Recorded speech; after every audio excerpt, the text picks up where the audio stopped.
Good afternoon. We continue our studies on enjoying God. Today, again, we're gonna do something different. Our video, the theme of this video is gonna be kind of different, but is still related to God. We hope that our videos are very encouraging to you and they really help you benefit your life. That's why we do these videos, for your benefit, and that you may be helped in your walk with God. Today I want to talk about why do I believe that God is real. Why do I believe that God is real? Reason number one, and that is the reality of intelligence. The reality of intelligence. Now, last night I was watching on Netflix something called particle fever, about the Higgs particle, and about that big machine that they built in Europe to find this mysterious particle that seems to unify or keep together the protons and the electrons and the neutrons, and they call it the Higgs particle. And I was shocked to see that all the math is incredible. It has some physicists and some theories that use math to prove the reality of the laws of nature.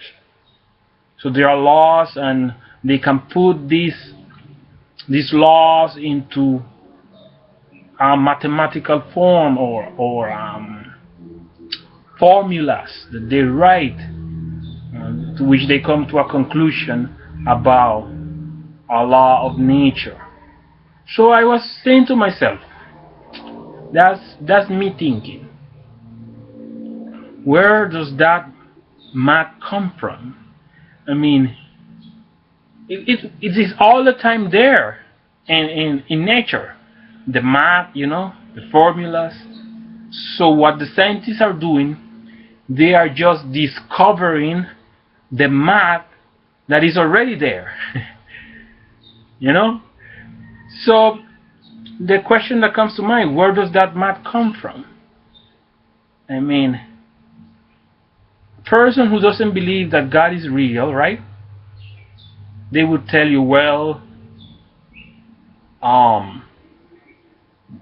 that's the result of chaos. So it's incredible that chaos produces all this math. I mean, that's hard to believe.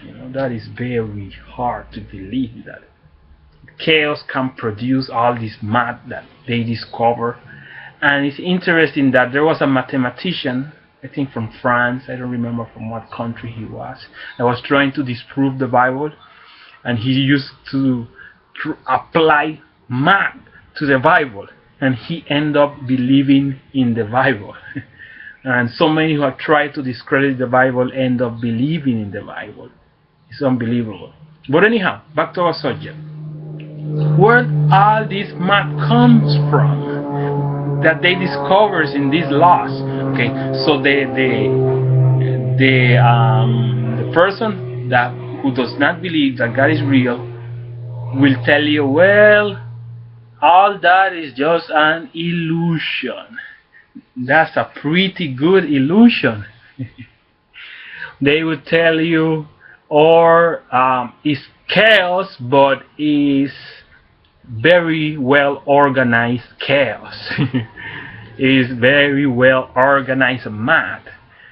So that is hard to believe, man. That is so hard to believe. It takes a lot of faith to believe that God is not real, man. It takes a lot of faith. Because to believe that chaos can produce order, they would tell you, no, the order is an illusion. There is no order. I mean, come on, man. You do the math. You say there is loss, you know? Where does these laws come from?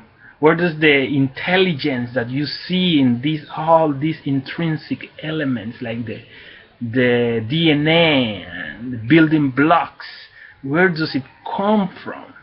That's the big question, you know. And they would tell you, oh, but what about the Big Bang? You know, but what was before the Big Bang? That's another question, you know. What produced the Big Bang? What caused the Big Bang?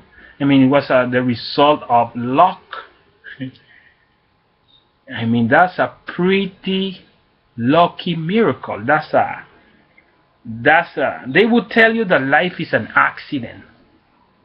That's what they would tell you, but that's a miraculous accident. That's and a very hard one to believe. I cannot believe that this amazing universe that we see is an accident. That is hard to believe. You can see that there is an intelligent mind behind this universe. They would tell you, oh no, some of them would tell you, they would go to fringe science, and they would tell you, oh no, those were aliens that, you know, that originated life and advanced civilization. So, but then there comes another question: where did those aliens came from? See, so it keeps taking you back and back and back. Another thing, something cannot come out of nothing.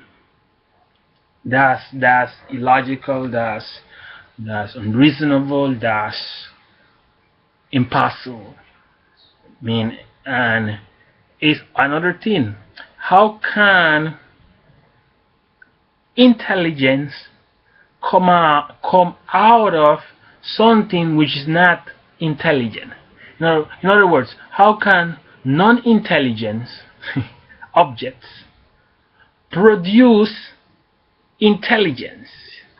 Is like how? I mean, what is propelling? What power is moving such event? You see, so they prefer to believe that there's not an intelligent mind behind all that. Another thing, they prefer to believe in a multiverse. A multiverse refers to different worlds, different dimensions, where there are different laws of nature. In other words, like the law, for instance, I'm going to use this example. The law of gravity in here would be totally different in one of those universes. They call it supersymmetry. That's the theory of the multiverse. So I say to myself, okay, they can't believe that a multiverse is possible, but they cannot believe that a spirit verse is possible. Yeah, that's what I tell myself. They can believe in the eternity of energy, but they cannot believe in the eternity of God. They can believe in the infinity of the universe, right? But they cannot believe in the infinity of God. So you see where I'm coming from. I mean, it's hard to believe what they're saying. It's hard. And some of them choose to be agnostics. The agnostics just take a middle ground. We will never know. It is a mystery. It's impossible for us to know. Well, there may be a God, or there may not be a God. That's the agnostic position. The skeptics, they just take a middle ground, and they just say, well, it's possible. Possibly there is a God, but you cannot know for sure. So where did all this intelligence came from? Cognition, the ability to reason,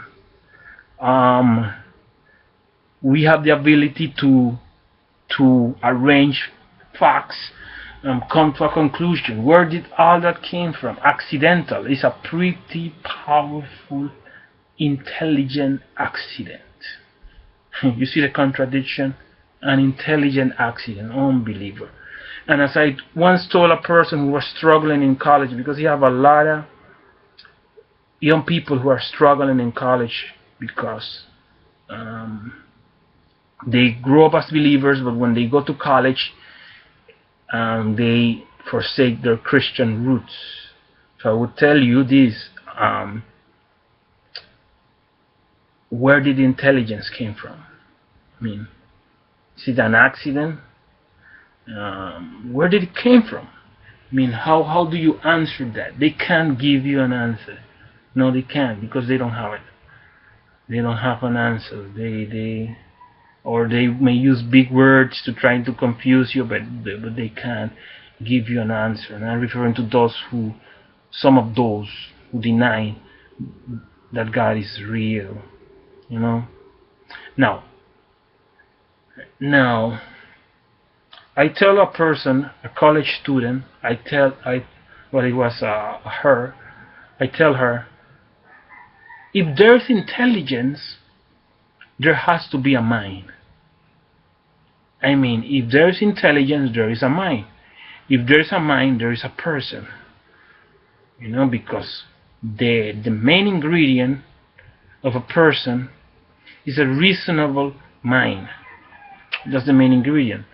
So if there is intelligence, then there is a mind. If there is a mind, then there is a person. I mean, some of these people, I'm not saying all of them, that doesn't believe that God is real, they don't even want to accept the possibility that God is real. Not even the possibility.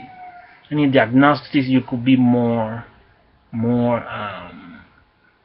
you can be a little bit more understandable of the agnostics, because the agnostics, in a sense, are just not sure. they don't take no ground. I mean, it seems to be the most safe ground, but I mean, there's two sides, you know, not a middle one. There are two sides. Well, one of the sides have to be true, whether the atheists are saying the truth, or whether those who believe that God is real are saying the truth. So there's no middle ground. There is no middle ground. It's just two sides of the coin. So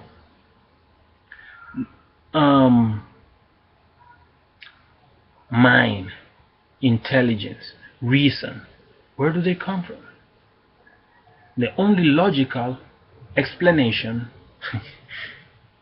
is an intelligent being, eternal.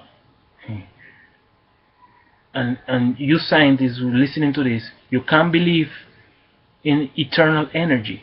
So why cannot you believe in an eternal being with intelligence? And that's why I personally believe in the reality. I believe that God is real. May the Lord illuminate you. May the Lord give us light and understanding, that we may see His reality.